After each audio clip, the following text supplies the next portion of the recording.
Biologist നമ്മളിന്ന് discuss ചെയ്യാൻ പോകുന്നത് SCERT biology 9th സ്റ്റാൻഡേർഡിലെ 6th chapter ആയിട്ടുള്ള വർഗീകരണം അഥവാ ടാക്സോണമിയെക്കുറിച്ചാണ്. ഇതിൽ എന്തൊക്കെയാണ് മെയിനായിട്ട് ഡിസ്കസ് ചെയ്യുന്നതെന്ന് നോക്കാം. ആദ്യമായി 3 ഡൊമെയിൻ വർഗീകരണം, അടുത്തതായി ജന്തുക്കളുടെ വർഗീകരണം, സസ്യങ്ങളുടെ വർഗീകരണം, പുതിയതായി കണ്ടെത്തുന്ന ജീവികളുടെ വർഗീകരണം, പരിണാമവൃക്ഷം, DNA, ബാർകോഡിംഗ് എന്നിവ. അപ്പോൾ ഈ ചാപ്റ്ററുമായിട്ട് റിലേറ്റ് ചെയ്തിട്ട് വേറൊരു വീഡിയോ നമ്മുടെ ചാനലിൽ അപ്ലോഡ് ചെയ്തിട്ടുണ്ട്. കൂടുതൽ ഡീറ്റെയിൽസിനായിട്ട് ഇതിന് തൊട്ട് മുമ്പുള്ള വീഡിയോ കാണുന്നത് നന്നായിരിക്കും എന്ന് തോന്നുന്നു. അപ്പോൾ ആദ്യമായിട്ട് നമുക്ക് ടാക്സോണമിയെ പറ്റി പറയാം. ടാക്സോണമിയുടെ ഫാദറായിട്ട് കൺസിഡർ ചെയ്യുന്നത് കാൾ ലിനേയസിനെയാണ്.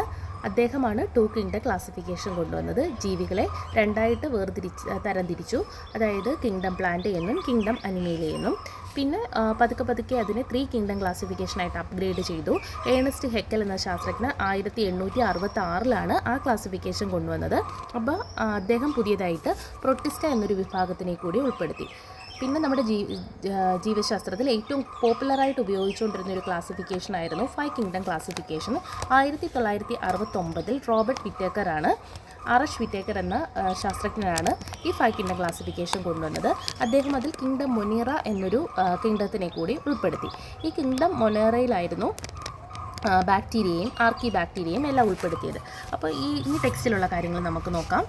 ആർക്കി ബാക്ടീരിയ മറ്റ് ബാക്ടീരിയകളിൽ നിന്നും കോശഭിത്തി, കോശസ്തരം എന്നിവയിലും പ്രോട്ടീൻ നിർമ്മാണത്തിലും വ്യത്യാസപ്പെട്ടിരിക്കുന്നു. ഏത് പ്രതികൂല സാഹചര്യത്തെയും തരണം ചെയ്യാൻ അവയ്ക്ക് പ്രത്യേക കഴിവുണ്ട്. ആർക്കി ബാക്ടീരിയ കിങ്ഡം മൊനേറയിൽ ഉൾപ്പെടുമോ? ആ കുട്ടിയുടെ സംശയമാണ്. അപ്പോൾ നമുക്ക് നോക്കാം. ജീവികളെ തിരിച്ചറിയുന്നതിനും അവയുടെ സവിശേഷതകൾ മനസ്സിലാക്കുന്നതിനും വർഗീകരണ രീതികളിൽ കൂട്ടിച്ചേർക്കലുകളും പുതുക്കലുകളും വരുത്തുന്നു. 5 കിങ്ഡം വർഗീകരണ രീതിയും പുതുക്കലിനും വിധേയമായിട്ടുണ്ട്. അങ്ങനെ 5 കിങ്ഡം വർഗീകരണ രീതി RH വിറ്റേക്കർ 1969 കൊണ്ടുവന്നു. അതിനുശേഷം ഏകദേശം 1990കളോടെയാണ് ഈ 3 ഡൊമെയിൻ വർഗീകരണം എന്ന പുതിയൊരു വർഗീകരണ ശാസ്ത്രവുമായിട്ട് കാൾ ബൗസ് എന്ന അമേരിക്കൻ ശാസ്ത്രജ്ഞൻ വന്നത്. ഇനി അദ്ദേഹത്തിനെ പറ്റി പറയുന്നതാണ് ഈ ഒരു ബോക്സിലായിട്ടുള്ളത്. നമുക്കതൊന്ന് വായിച്ചു നോക്കാം.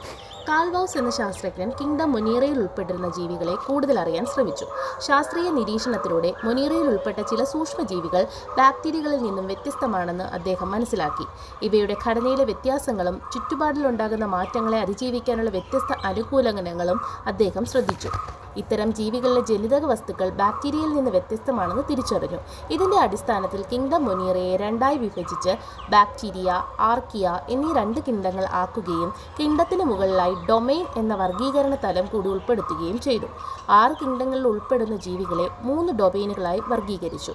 ഇവയ്ക്ക് domain bacteria, domain archaea, domain eukarya എന്നിങ്ങനെ പേര് നൽകി. അപ്പോൾ കാൾ ബൗസിൻ്റെ ഏറ്റവും പ്രധാനപ്പെട്ട സംഭാവനയാണ് 3 ഡൊമെയിൻ ക്ലാസിഫിക്കേഷൻ എന്ന് പറയുന്നത്. നമുക്ക് നോക്കാം എന്താണെന്ന്. ഈ കിങ്ഡത്തിന് തൊട്ട് മുകളിലായിട്ട് ഡൊമെയിൻ എന്നൊരു വർഗീകരണ തലം കൂടി നൽകി. അദ്ദേഹം domain bacteria, domain archaea, domain eukarya എന്നിങ്ങനെ 3ആയിട്ട് തരംതിരിച്ചു. എന്നിട്ട് ഈ ഡൊമെയിൻ ബാക്ടീരിയയിൽ കിങ്ഡം ബാക്ടീരിയയിലുള്ള ജീവികളെല്ലാം ഉൾപ്പെടുത്തി. അതിനുശേഷം പുതിയതായിട്ട് കൊണ്ടുവന്ന ഒരു ഡൊമെയിനായിരുന്നു ആർക്കിയ എന്ന് പറയുന്നത്. ഈ ആർക്കിയയിൽ കിങ്ഡം ആർക്കിയയിലുള്ള ജീവികളെല്ലാം ഉൾപ്പെടുത്തി. അങ്ങനെ ഈ കിങ്ഡം മൊനേറയെ 2ആയിട്ട് വേർതിരിച്ചിട്ടാണ് ഡൊമെയിൻ ബാക്ടീരിയ, ഡൊമെയിൻ ആർക്കിയ എന്നിങ്ങനെ 2ആയിട്ട് ആക്കിയത്.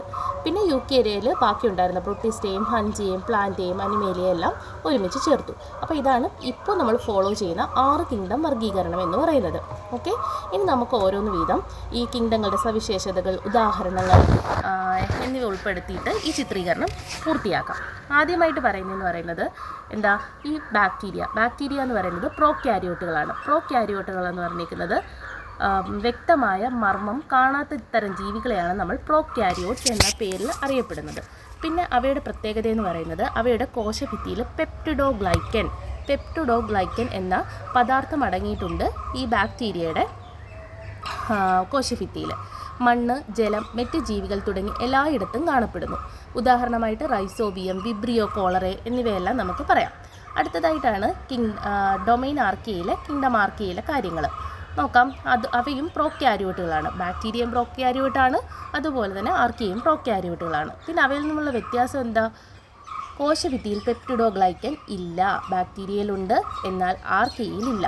ചൂട് നീരുറവകൾ, ലവണങ്ങൾ കൂടുതലുള്ള പ്രദേശങ്ങൾ തുടങ്ങിയ അസാധാരണ മേഖലകളിൽ കാണപ്പെടുന്നു.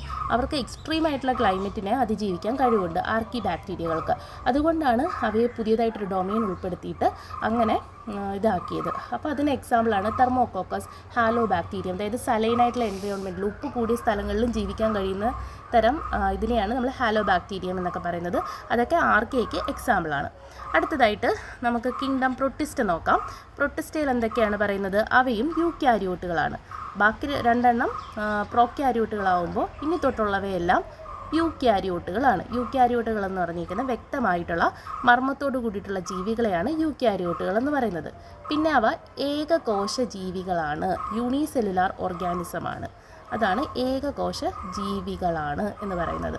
പിന്നെ അവയുടെ പ്രത്യേകത എന്ന് വെച്ച് കഴിഞ്ഞാൽ അവ സ്വപോഷികളോ, സ്വന്തമായിട്ട് ആഹാരം ഉണ്ടാക്കാൻ കഴിയുന്നവരോ, അല്ലെങ്കിൽ ചിലപ്പോൾ അവർ പരപോഷികളോ ആവാം.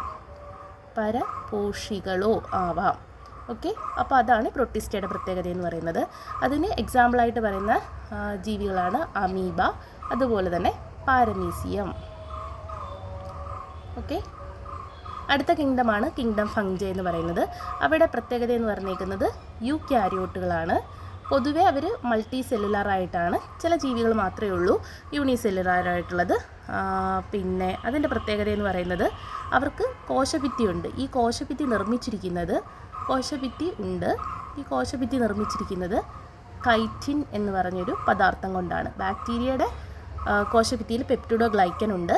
ഇവരുടെ കോശഭിത്തിയിൽ കൈറ്റിൻ എന്ന് പറഞ്ഞൊരു പദാർത്ഥമാണ് അടങ്ങിയിരിക്കുന്നത്.